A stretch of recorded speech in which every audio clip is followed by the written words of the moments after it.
Ya pemirsa, Anda masih menyaksikan Apa Kabar Indonesia Malam, dan kali ini kami akan ajak Anda untuk melihat kembali polemik wacana masuknya dokter asing berpraktik di Indonesia. Kita akan membahasnya malam hari ini juga bersama dengan narasumber yang sudah hadir bersama saya. Ada Dr. Hermawan Saputra, pengamat kebijakan kesehatan. Mas Hermawan, apa kabar?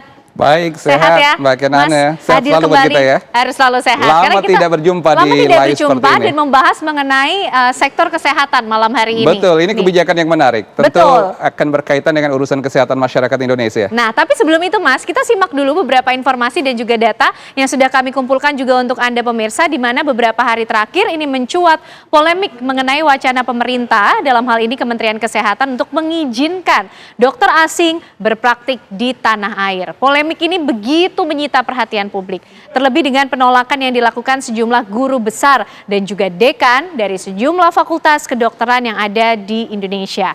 Tapi mari kita mencermati terlebih dahulu dasar dari wacana dokter asing ini boleh berpraktik di Indonesia adalah amanat Undang-Undang Kesehatan nomor 17 tahun 2023. Ini kita saksikan bersama Mas Hermawan dan juga pemirsa. Inilah kemudian yang menjadi dasar, namun dalam undang-undang ini diatur apa saja kemudian yang menjadi persyaratan dan juga batasan dokter asing berpraktik di Indonesia.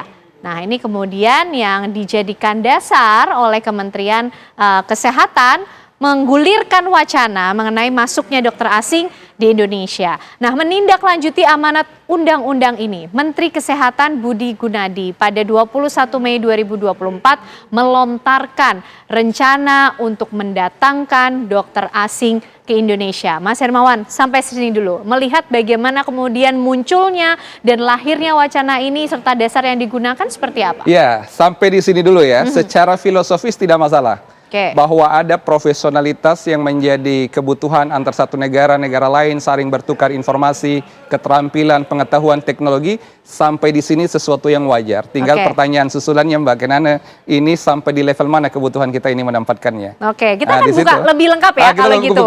Oke, kita saksikan dulu informasi berikutnya pemirsa. Sejumlah alasan wacana kehadiran dokter asing ini disampaikan oleh Menteri Kesehatan. Antara lain untuk meningkatkan layanan kesehatan, jumlah SDM yang tidak merata, dan juga menyelamatkan penderita jantung dan juga stroke. Nah, ini Mas, ini yang menarik tadi juga ada alasan-alasan tadi ya.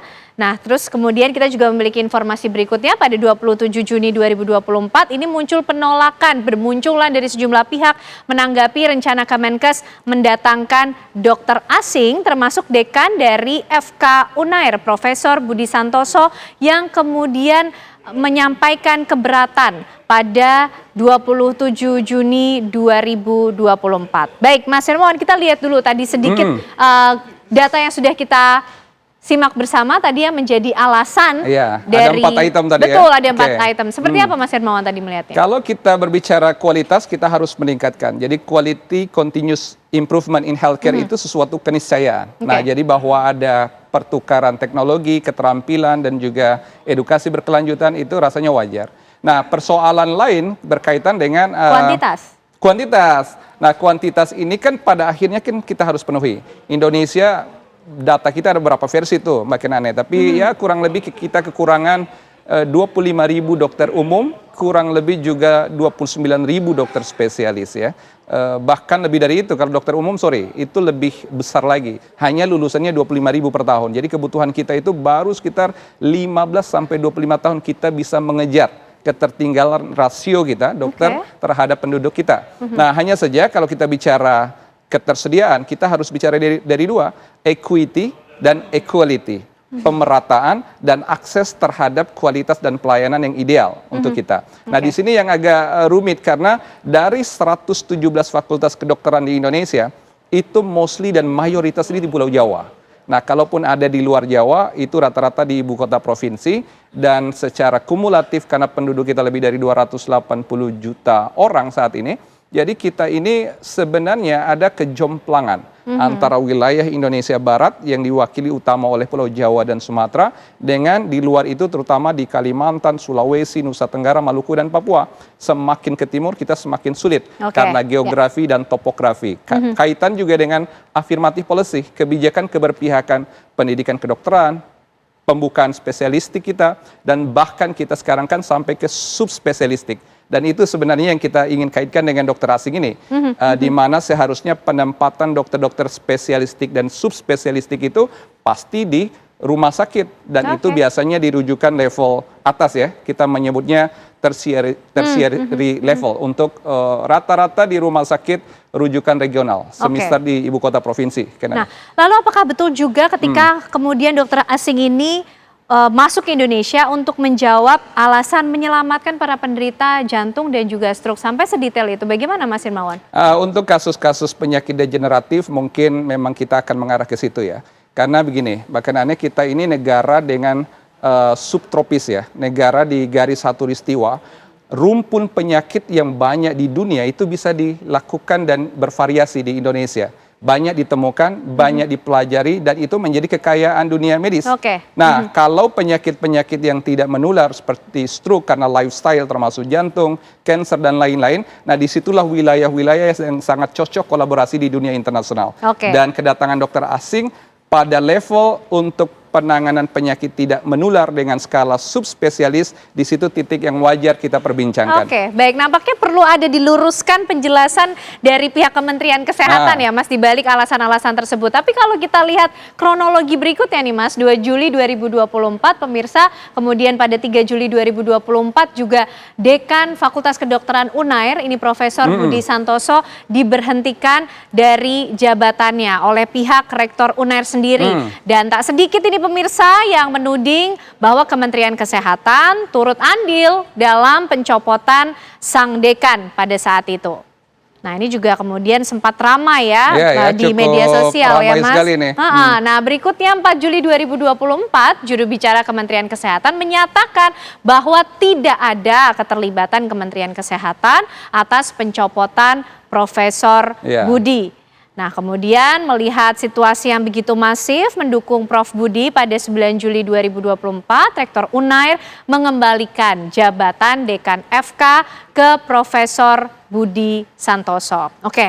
Mas Hermawan, dampak kemudian dari munculnya polemik, munculnya wacana masuknya dokter asing ke Indonesia ini ternyata sampai memberikan sebegitunya ya. Begitu. Inikah kemudian respon yang muncul, memang itulah kekhawatiran dari para dokter kemudian yang ada di Indonesia untuk bisa merespon apa yang menjadi wacana dari Kementerian Kesehatan? Iya, secara formal dan organik pemerintahan memang Kemenkes akan menyampaikan ini tidak ada hubungannya, karena dekan beserta jajaran akademik itu di bawah koordinasi Kementerian Pendidikan, Kemendikbud, tidak di dalam struktur Kementerian Kesehatan.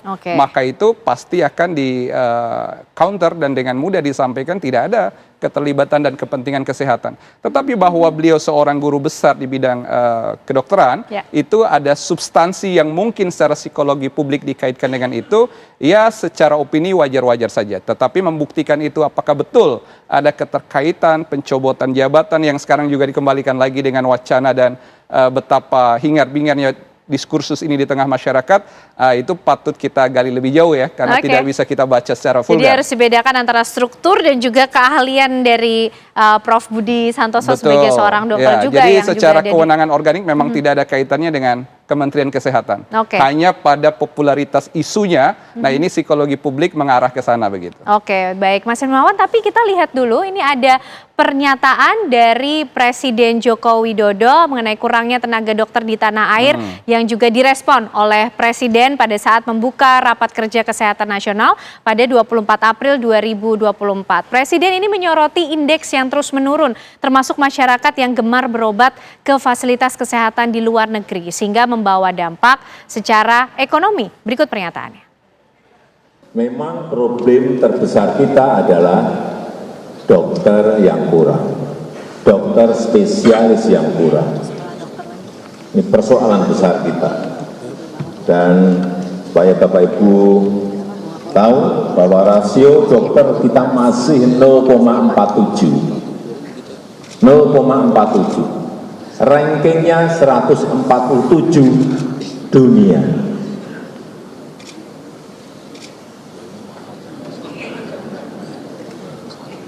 Rankingnya seperti itu, kita harus tahu.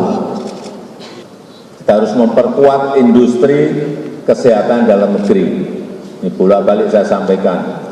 1 juta lebih warga negara kita Indonesia berobat ke luar negeri. Ke Malaysia, Singapura, ke Jepang, Korea, Eropa, ke Amerika. Dan kita kehilangan 11,5 miliar US dollar. Kalau dirupiahkan